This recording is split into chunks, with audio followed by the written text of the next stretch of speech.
Lights, camera, action.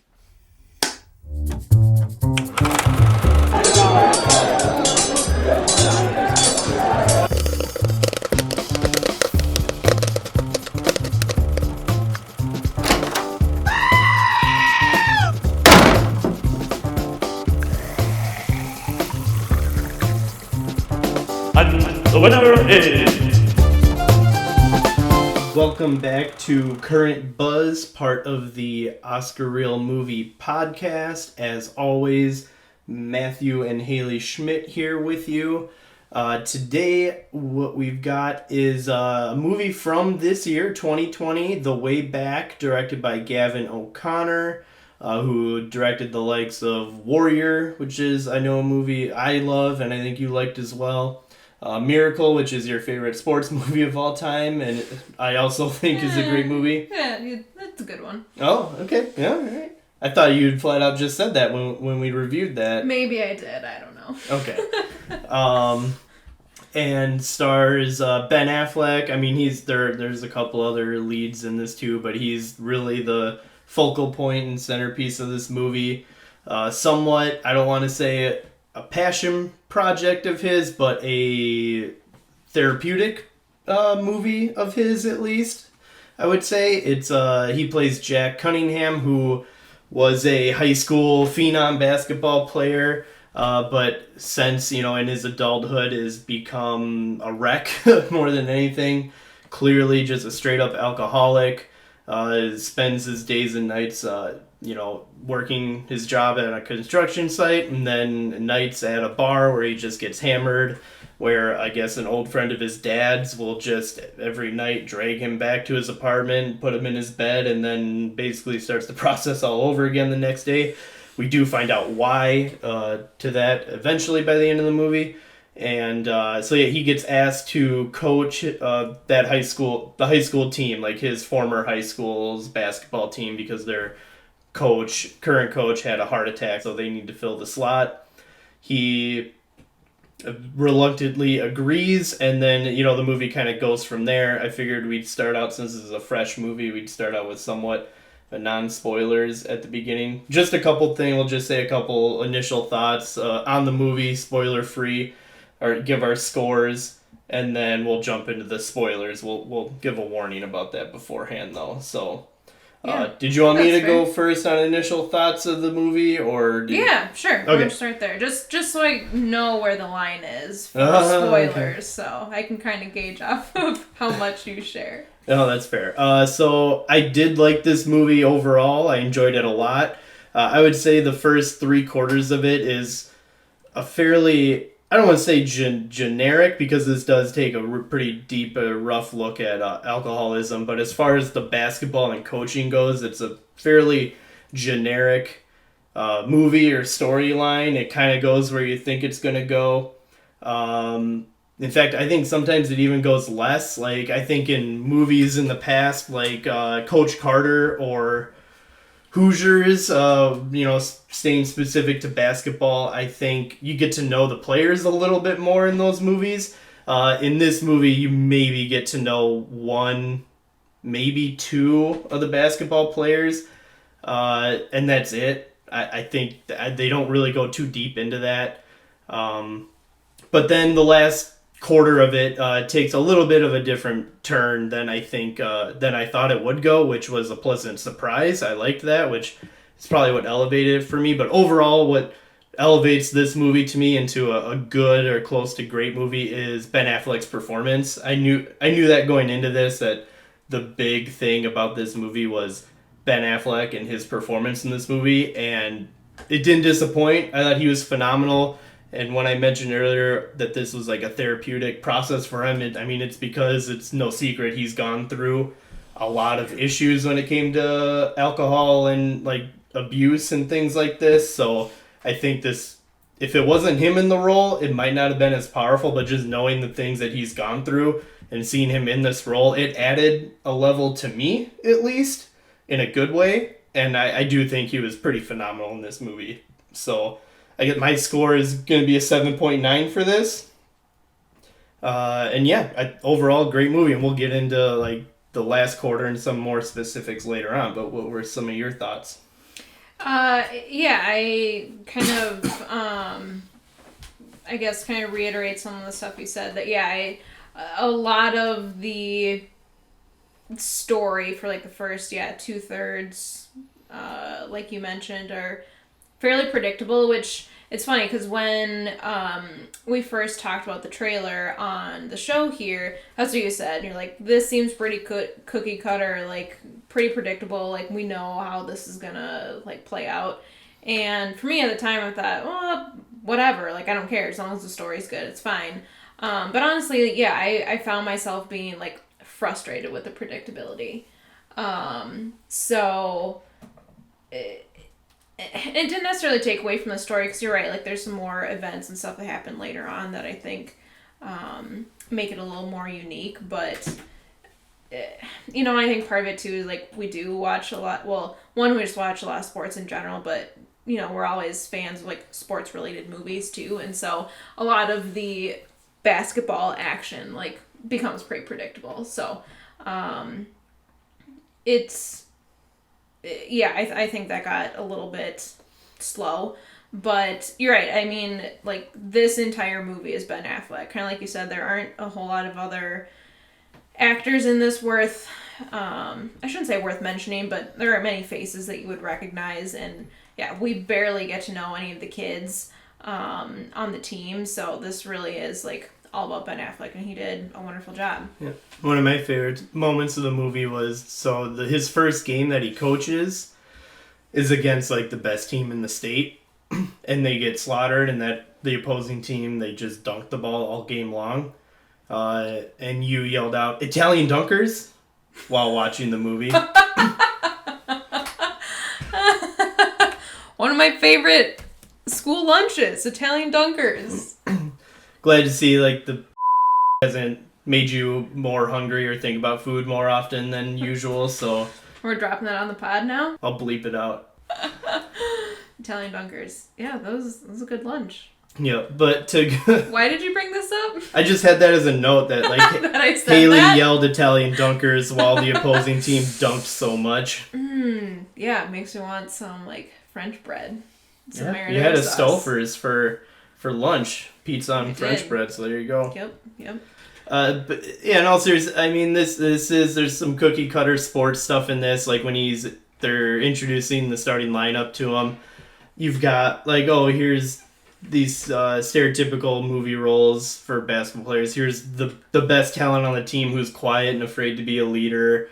Here's the bigger guy who isn't good offensively, but he's good defensively. Here's the one kid who cares. Here's, there's a lot of that. And I'll be honest, I can't even remember any of their names. They kind of, the most they dive into is the best kid on the team who is kind of quiet. Mm-hmm. There's a little bit of a B plot with him and his dad, their relationship in the movie. But other than that, I mean, they barely talk to any of the other kids, which was kind of a disappointment to me.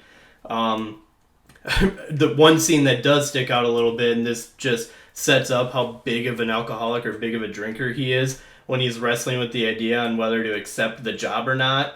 And they have this montage. I mean, it's a sports movie, so you'd think it would be a sports movie montage, but it's not. It's a drinking montage where he opens up his fridge and he's like rehearsing what he's going to call the pastor with, and like what he's going to say to him in turning down the job. And he's got, how many beers do you think in the fridge? Like a case? Like 30? Yeah. I mean, because it's an entire shelf in his fridge that's full. So it's probably, 30 grams. And he goes through this process of he'll put one in the freezer, take one that was already in the freezer out, double tap with his thumb on top of it before opening it, crack it open, run through like a rehearsal of what he's going to say to the pastor, and then boom, open the fridge again, take one out, put in the freezer, take that one, and they run through it, and he drinks all of them. Yep. Yeah, pretty soon you see him grab the last beer out of the fridge, and it's like, oh, okay. He just ran through that entire thing, just trying to practice how he's going to turn on the job. So, very crazy. Yeah. Did you say what score you would give this? No, you cut me off. I'm just kidding. Oh. No, you didn't cut me off. That's no, me. I just didn't get there. I'd probably give this a 7.5. It's, I mean, it was enjoyable, and like I said, Ben Affleck's performance was really good. I think he had a really like well-rounded character. It was just a little too predictable for me. Spoiler alert. All right, so we'll dive into spoilers now. So I guess warning for anyone who hasn't seen this and wants to watch it eventually. This one was actually in theaters for like a week. Yeah, right? yeah. So it had a budget of $21 to $25 million, and at the box office it did 14.7. So it was in the theater for a little bit, but obviously cut short due to COVID. And then it was one of the first ones to be available early or on demand for a fee. How did we? I don't even remember. We Did rented rent it on Amazon. So it was initially available early on for like $20 on demand. You couldn't rent it. It was just, you had to buy it. But we waited long enough, not really on purpose, but we rented it for like $5. I think you can buy it for 10. So yeah. But yeah, going into spoilers. So yeah, fair warning on that. So we kind of ran through the first half-ish of the movie. Some things that we learn about, though, about Jack throughout it is he is currently married but separated with, a woman, and they had a kid together. And what happened, the reason for the situation he's in, where he's just drinking and sad all the time, is their son, I think his name was Michael. Yeah, that sounds right. Had leukemia and died of leukemia like a number of years earlier. So he's just kind of dealing with that, and not the best way, but that's why, he's in the situation he is. And, his wife, she pops up a couple times, once to tell him that she's currently seeing someone, which doesn't help his situation out a lot. But yeah, so, as far as the basketball goes, the scenes are pretty good. I kind of like, they did a little differently, where they'd show short clips of the games, and they would just flash the final score on the screen. I did actually really like that, like I how was they gonna did ask it, if you because they went through a decent number of games. I don't know, he probably coached 10, 11 games or something like that, I'm guessing. But yeah, it was nice. Like, you got a little bit taste of like how things were going, but then yeah, they throw the score up at the end. So yeah, and I did like, a lot of it was predictable. I think at one point when they were flashing those games, it seemed like they had won 7 in a row. So I guess they went from a 1-win team to winning 7 in a row, which seems a little unlikely. His big coaching move is instituting a full court press all the time. yeah. So that's his answer to winning these games. So I don't know, like, not the most realistic, but all right, whatever. I can look past that because, that's what happens in movies like this. But I like how he kind of, I wrote this down, I love his pump-up speech to the team, where he just starts dropping a bunch of fucks and goddams in front of pastors. And I was gonna say, it's a private, like, Catholic school, and so yeah, there's like the team chaplain is sitting there on the bench, and they have a school like code of conduct, which includes like not swearing, and yeah, he totally throws that part of the rule book out the window. Yeah, it pumped me up though. Like, he's just, that could have easily not worked, but when he's like yelling at them, like I don't want you guys to, we're not gonna lose because we're not fucking tough. Like, he's just throwing all this stuff at them, and kind of gaining the respect of the kids a little bit, because they realize, like, oh, he's a little different. Okay. Yeah. But yeah, I like how throughout the rest of the movie that same, what would you call him? It's the chaplain. He's just giving Ben Affleck some side eye, like, because he's always on the sidelines going, that call is fucking horse shit. God, are you kidding me? And he just looks over and he goes like, I'm trying. I'm sorry. I'm trying. I know. I feel like he always like makes eye contact with him when he says, God damn it, especially. And the chaplain's always just like, oh my God, like, dude, really? Like, is it that hard to not swear? So yeah, he eventually gets them to the position where they need to win one of their last 2 games, and they make the playoffs for the first time since he was on the team as a player. And then, going into the second to last game of the year, they're going up against a team that has lost like 6 straight, And, they say in the movie, oh, we lose this game, that means we got to beat the best team in the state to get to the playoffs. And as soon as that happened, I leaned over and went, well, they're losing this game. Instantly. And it's like, so, I mean, something like that is, pretty predictable. It's like, oh, okay, something's going to happen to set this up.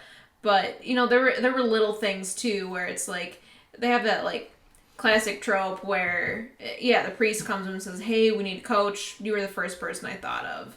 And that's when he goes, back to his house and he drinks all of his beer and he's like, I'm not going to do it. And it's like, okay, this is within like the first 10 minutes of the movie. Obviously, we've seen the trailer. Obviously, we know he takes the job. So what is it that like changes his mind? Like, I feel like that's such a classic thing. Like, someone gets presented with this opportunity outside of their comfort zone. They immediately say no, but that they're going to take it. And so it's like, I don't know, sometimes it's the scene where he drinks all that beer was enough for me to be okay with it, because that's a clear message on how much he drinks. And it was very interesting. But yeah, you're right. A lot of predictability in some of this. So yeah, they lose the game against the team that hasn't won in 6 games. And so they have to go into that last game against the team that they lost to, and his first game as a coach, where they have the stereotypical dick other coach who's like, oh, what players? You don't have any players. Like, well, okay, yep, opposing coach, you're an asshole. That sounds about right. But yeah, they go into that game having to win. Of course, they win, and then that's when the movie. The ending, that's where it stopped being too predictable for me, at least, because throughout this movie, the coach, Jack, is showing up to practices hungover or smelling a beer, and the assistant coach has been like, you can't do this. You can't keep doing it. And Jack is finally kind of clean. He hasn't been drinking in a while, but like an old friend of his, where their kid was also in the hospital at the same time as his son, so like they became friends.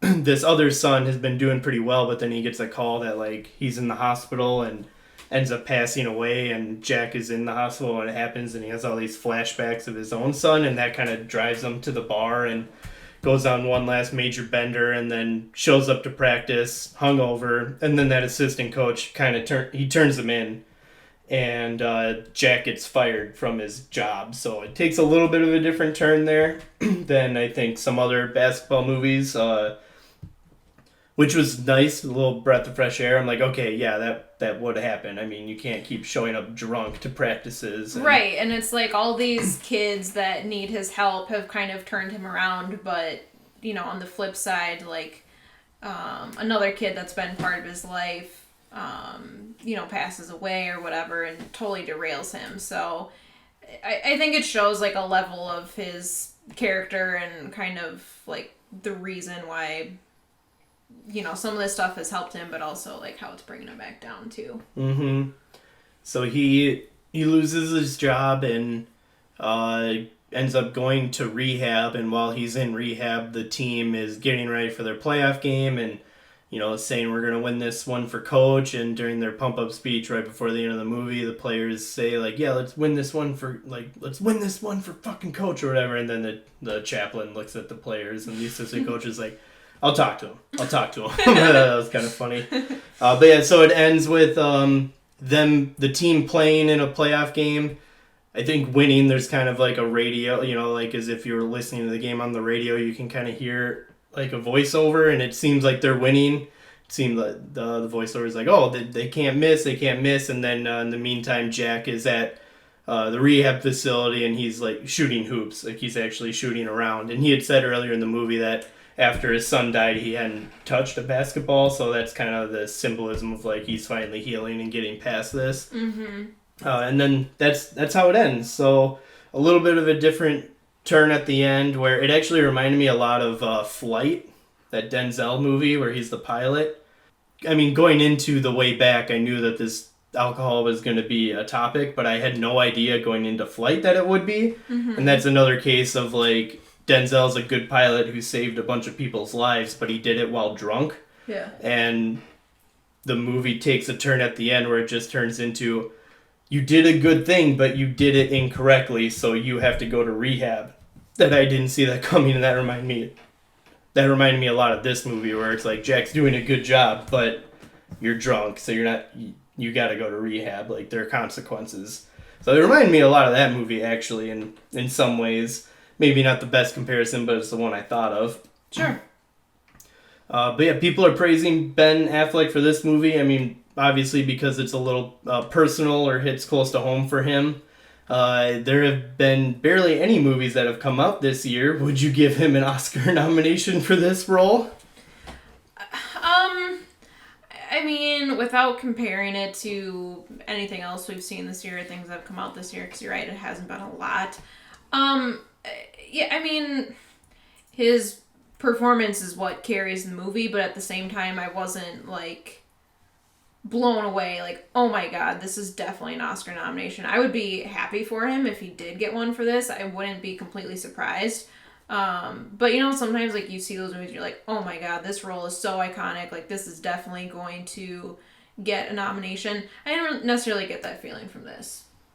No, I mean, who knows? He probably won't. The Oscars looking like they're gonna push their ceremony back a little bit anyways, so I doubt he will, but it's one of those things where this is such a like personal or close to home thing for him, or I could see the Academy being like, oh, this was kind of a passion project, or sometimes they reward that, like passion projects or things that are very personal, so I can maybe see it. Except for The Greatest Showman. Ugh, I'm still upset about that. For him, for Hugh Jackman, they're like that he's been working on that movie forever, and they got one nomination for the best song of the year, and they didn't even win it. So. Yeah, I mean that wasn't even his best movie of that year, though. Fair, which that didn't get any love either. So Logan became the first comic book movie to get a writing nomination, so a little bit of love, but he should have been nominated for Best Actor, but yeah. Academy's picky on passion projects. I think. So you're right. I don't think he will, but I would kind of like it if he did. I mean, Denzel got a nomination for Flight, which I didn't think was, but I wouldn't call it a joke, but I was like, really? I don't know about that one. So I wouldn't mind it if Ben got one, but yeah, probably won't happen. But that's the thing that's being praised for, so I figured I'd ask. Yeah. One thing I wanted your opinion on, what were your thoughts on the balance between, like, the basketball action versus, like, the quote-unquote, like, real-life action? Because, like, the comparison I was kind of making in my head was, like, the TV show Friday Night Lights, like, most of the episode is about, like, real-life stuff, and then they throw in football. And, so, like, I'm always interested, like, when it's, like, a sports drama type thing, like, where the focus is going to be. So I just wanted to see if you had an opinion on, like, the balance between that, or if you would have preferred to have more on one side or the other. I know we talked about it a little bit, but... They didn't show a lot on the court, I would say, or not as much as I thought there would be. If anything, I wish there was more involvement with the kids, getting to know them. I guess that isn't the big point of this movie, because it's about Ben Affleck's character and dealing with his issues, whereas a movie like Coach Carter, it's Samuel Jackson is the one who's correct, and he's trying to reform or change the kids, so you have to get to know them a little bit better. But I think the balance was more, so, or not really balanced, but it was more so the focus was off the court than on it for this movie. But yeah, Chubbs, I think, was one of the players where he's like the big guy who isn't good offensively, but he's defensively. And before each game, he would do a dance. And after the first game, Jack tells him, no, you can't do that anymore.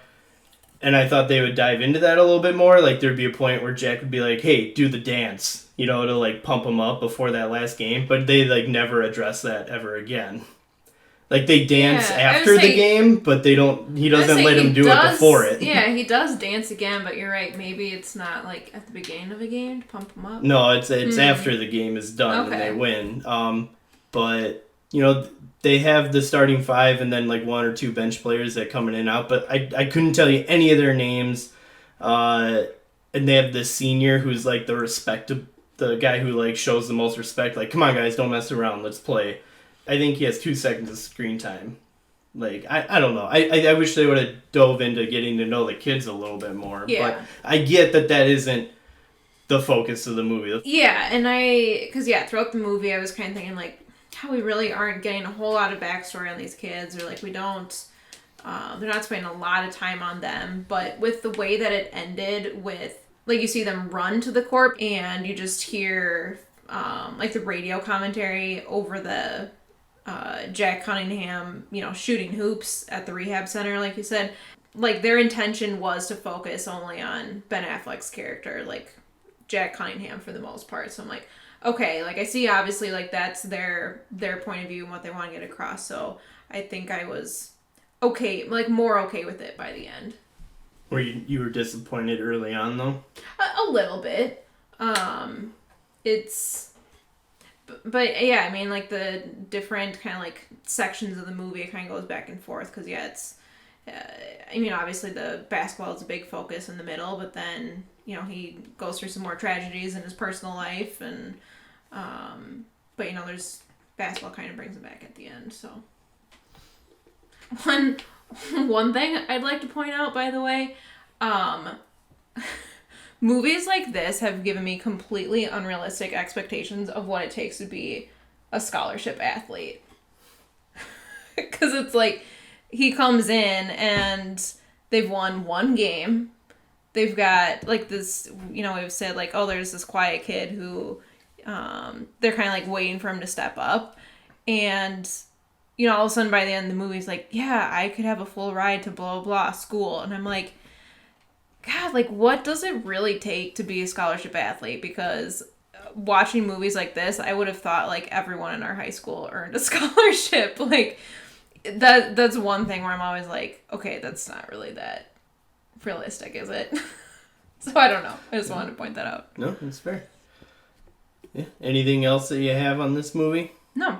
All right. So I would definitely say people check it out for Ben Affleck's performance at the very least. Yeah, other than that, this has been Current Buzz, part of the Oscar Reel Movie Podcast. Please make sure to follow us on social media and subscribe to the podcast. If you're on Apple, please give us a 5-star rating, leave us a review, maybe on your favorite episode or something like that. But all that helps build awareness. We are at Oscar Reel Pod on both Instagram and Twitter. So yeah, from Matt and Haley, this has been Current Buzz.